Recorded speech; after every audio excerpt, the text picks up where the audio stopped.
Bonjour, alors dans cette vidéo, je vais vous montrer comment réaliser une French avec du vernis semi-permanent. Alors je vais le faire sur cet ongle. Alors tout simplement, j'ai commencé par appliquer une base, donc c'est ma base et finition en semi-permanent que j'ai laissé catalyser 30 secondes à 1 minute. Alors moi je préfère 1 minute, comme ça on est sûr. Ensuite j'ai mis une couche de Baby Nude, donc c'est aussi un vernis semi-permanent nude légèrement transparent. Donc je l'ai mis en 2 couches et je l'ai laissé donc sécher à chaque fois 1 minute. Ensuite j'ai passé donc le cleaner, donc tout simplement pour enlever le petit résidu collant qu'on appelle le film de dispersion à la surface. Et je suis passée un coup avec mon bloc, donc un bloc relativement usé, pour enlever toute la brillance. Alors pourquoi j'enlève la brillance et ce film de dispersion? Tout simplement pour pouvoir faire adhérer encore mieux ma French et surtout une chose très importante pour qu'elle ne coule pas. C'est-à-dire que quand vous allez l'appliquer, si vous avez un film de dispersion, elle aura tendance à baver un petit peu, à couler, elle ne sera pas nette. Donc de cette manière, vous aurez une French parfaitement nette. Donc ça c'est vraiment un conseil que je vous donne. Faites vraiment comme ça. Ensuite, vous avez 3 techniques différentes que vous pouvez utiliser. Vous pouvez utiliser directement le pinceau pour dessiner votre French, si c'est vraiment une French sur ongle très très court. Donc là, vraiment, vous allez appliquer juste sur le bout, si c'est vraiment à peine. Voilà, vous pouvez faire l'arrondi de cette manière. Là, on a une grande surface d'ongle. Donc, dans ce cas-là, ce que je vais faire, c'est que je vais plutôt utiliser soit l'embout du spot, soit un pinceau fin de Nail Art. Alors le spot vous le trouvez déjà sur le site, le pinceau très très fin de Nail Art vous le retrouverez très très bientôt, donc je les attends, donc je vais les rentrer prochainement. Petit conseil, donc si vous voulez faire par exemple une grande ligne de sourire, c'est ce qu'on vous demandera en général puisque c'est assez sympa. Ce que je vous conseille, c'est déjà de mettre le vernis semi-permanent donc sur l'avant. Ça vous permettra déjà de ne pas avoir à tout combler et on va légèrement déjà remonter sur les côtés. On essaye déjà d'avoir une forme, voilà, alors je ne vais pas forcément faire une forme trop jolie, je vous montre juste voilà, qu'on va déjà combler une partie. On essaye de mettre suffisamment de gel sans en mettre de trop parce que si vous maintenez trop l'ongle vers l'avant, il aura tendance à couler. Donc essayez de le maintenir bien à plat comme ça, même si vous en avez un petit peu trop, ça ne coulera pas. Donc là, vous voyez qu'il se maintient très très bien. Mais ma forme n'est pas jolie du tout parce que vraiment, je ne me suis pas appliquée. Hein. J'aurais pu m'appliquer bien plus, mais le but, c'est pas que je vous montre comme ça. Bien que vous pouvez le faire tout simplement au pinceau comme ça. Vous voyez que ça fonctionne aussi. Si je m'applique un petit peu, voilà, on va juste combler un petit peu. Voilà.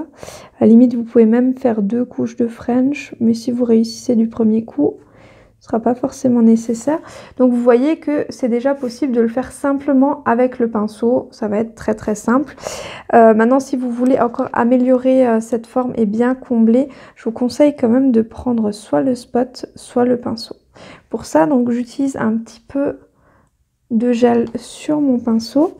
Donc là déjà, si vous avez des petites choses à combler, ça fonctionne très très bien. Vous voyez, pour égaliser bien le gel, on va bien pouvoir l'appliquer. Mais surtout, si vous voulez remonter sur les côtés, si vous voulez une French beaucoup plus arrondie, ce qu'on va faire, c'est qu'on va partir du centre. Alors, faites bien attention que les 2 côtés soient parfaitement symétriques. Donc, si vous voulez monter, par exemple, jusqu'à là, il faudra bien que ça remonte de l'autre côté de manière très symétrique. Et que le point le plus bas soit bien centré également. Donc, on va partir du centre et on va remonter progressivement sur les côtés.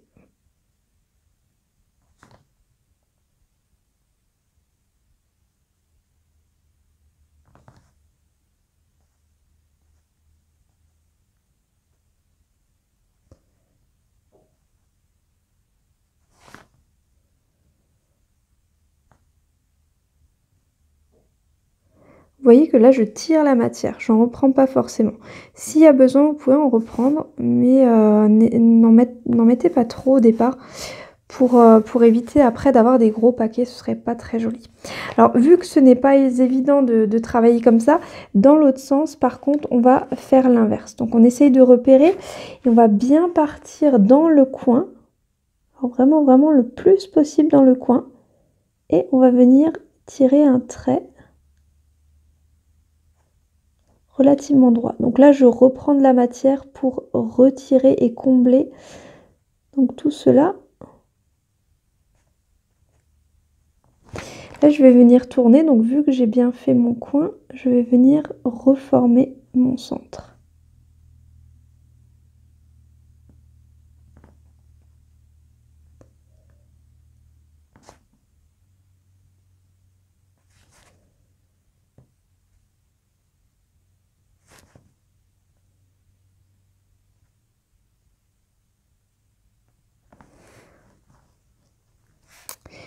Je vais enlever mon spot, mais par contre je vais quand même vous montrer comment j'utilise le spot. Alors je vais reprendre un tout petit peu de matière. Donc je reprends un peu de vernis semi-permanent blanc. Je suis bientôt au bout pour celui-là. Donc là j'ai un embout qui est relativement épais. Par contre j'en ai d'autres qui sont moins épais, mais les deux fonctionnent. Donc voilà, je vais reprendre la matière et là, vous voyez comment je fais des arrondis. Donc là, si vous voulez travailler de cette manière, vous pouvez en fait faire des arrondis et pousser la matière pour réussir à la monter. Donc là, vous pouvez bien la tirer. Donc moi, pendant des années, je n'ai travaillé qu'avec le spot. Donc pour moi, c'est quelque chose qui est très facile à faire. Donc voilà, si vous avez jamais testé, testez-le. Et puis dites-moi dans les commentaires ce que vous en pensez, si vous trouvez que c'est plus simple ou plus compliqué, que ce soit avec le spot ou avec le pinceau, ou carrément avec le pinceau du vernis semi-permanent. Donc on enlève toujours bien les côtés et vous voyez que là on a vraiment quelque chose qui est bien homogène, une forme qui est sympa. Si vous voyez une petite bulle, tirez-la toujours. En fait, moi je fais toujours un petit tourbillon, c'est ce que je dis à mes élèves. Faites un petit tourbillon et puis tirez la bulle vraiment vers le bout et vous la sortez. On passe toujours aussi sur l'avant parce qu'il peut se rétracter un petit peu, sur les côtés. On enlève ce qui peut dépasser. Et puis quand la forme nous convient, qu'on trouve que c'est plutôt sympa, et ben on va le catalyser tout simplement pendant 1 minute. Voilà, ma French a catalysé pendant 1 minute. Donc simplement, je vais venir passer un coup de cleaner pour enlever le film de dispersion. Alors pourquoi j'enlève dans ce cas-là? Tout simplement parce que vu que c'est du blanc sur du rosé, le film de dispersion blanc pourrait légèrement se voir en fait dans la finition après au niveau du rosé. Donc moi je préfère enlever le film de dispersion à ce niveau-là et tout simplement on va venir appliquer la finition. Donc si vous voulez par exemple faire une déco, vous la ferez à ce moment-là et ensuite une fois qu'elle est faite, vous pourrez appliquer la finition. Donc ce produit-là, il est juste top puisque c'est un seul produit qui fait à la base, qui fait en fait base et finition. Donc vraiment, voilà, vous n'avez besoin que d'un seul produit, vous n'avez pas besoin de réfléchir lequel je mets en premier, lequel je mets en deuxième. C'est vraiment ultra simple.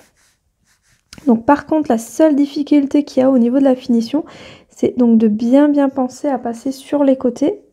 Ne pas oublier d'endroit et vraiment vérifier qu'il n'y ait plus de petites bulles ou de petites poussières qui volent et donc bien passer un peu partout. Là aussi je vérifie, donc j'ai vu que j'avais un tout petit creux sur le haut, donc juste là, il est tout mini, il va d'ailleurs se lisser tout seul, mais pour l'aider un petit peu, je remets une goutte de gel, donc de vernis semi-permanent, qui est en fait un gel, juste beaucoup plus fluide, et donc ça va se lisser à ce niveau-là. Donc là, je vois qu'il y a une petite poussière qui est retombée dedans. Donc voilà, une fois que la pose vous convient, vous plaît, n'attendez pas trop. Et puis voilà, tirez juste le gel, enfin le vernis semi-permanent. Un peu donc bien sur la longueur et bien sur la jonction entre le rosé et la French pour que vraiment ce soit très lisse. Faites attention aussi qu'il n'y ait pas trop de gel sur l'avant pour pas qu'il y ait une grosse boule finalement qui se forme sur l'avant. Donc ne maintenez pas l'ongle trop vers le bas mais plutôt à plat. Vous, en l'occurrence, vous voyez mieux quand je l'ai vers l'avant, mais par contre, je veux pas qu'il coule. Donc vraiment, je vous le montre juste comme ça. Et puis, on va catalyser. Et puis, simplement dégraisser. Et puis, ce sera fini. Et voilà, donc le résultat après catalyse. Donc, comme je vous l'ai dit, on passe simplement un coup de cleaner pour enlever le film de dispersion. Et on va mettre une goutte d'huile parfumée Donc pourquoi je finis toujours par l'huile parfumée? Tout simplement pour réhydrater les cuticules et la peau en général. Et aussi pour finir sur une note agréable de senteur, parfumée. Comme là, j'utilise par exemple la noix de coco ou l'ananas. Donc c'est mes deux préférés qui plaisent énormément à mes clientes. Et donc voilà, donc on passe bien sur toute la surface pour bien faire briller. Et puis voilà le résultat. Donc c'était vraiment très très simple donc de faire une French avec du vernis semi-permanent. Donc j'espère que cette vidéo vous a plu.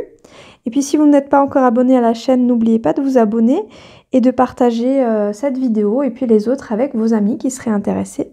Et si vous voulez suivre la formation, ce sera avec très très grand plaisir. Je vous mets les informations sous cette vidéo. Et je sors très prochainement une formation, en fait deux formations, une formation très complète en nail art où je fais vraiment des choses assez poussées, donc avec une trentaine de techniques différentes. Donc vraiment là vous n'aurez plus à suivre une autre formation de nail art, vous aurez vraiment tout ce qu'il faut. Donc j'en parlerai plus précisément dans une autre vidéo quand ce sera fait. En tout cas, je pense faire des préventes. Donc si vous êtes intéressé par les préventes, vous pouvez me contacter. Donc j'offrirai des bonus et puis bien sûr un tarif très attractif pour ces préventes. Et l'autre formation dont je vous parlais, c'est une formation pour les formes. Donc formes artistiques comme tout ce qui est amande russe, amande moderne, les formes salon classiques, pose rapide et beaucoup d'autres choses. Donc encore une fois, je ferai des préventes sur cette formation, mais que je lancerai après la formation nail art, puisque au niveau de mes élèves, c'est vraiment la formation nail art qu'elle me réclame le plus. Et donc je vais sortir ça en priorité et puis je vous dis à très vite pour de prochaines vidéos. Merci beaucoup. Bye.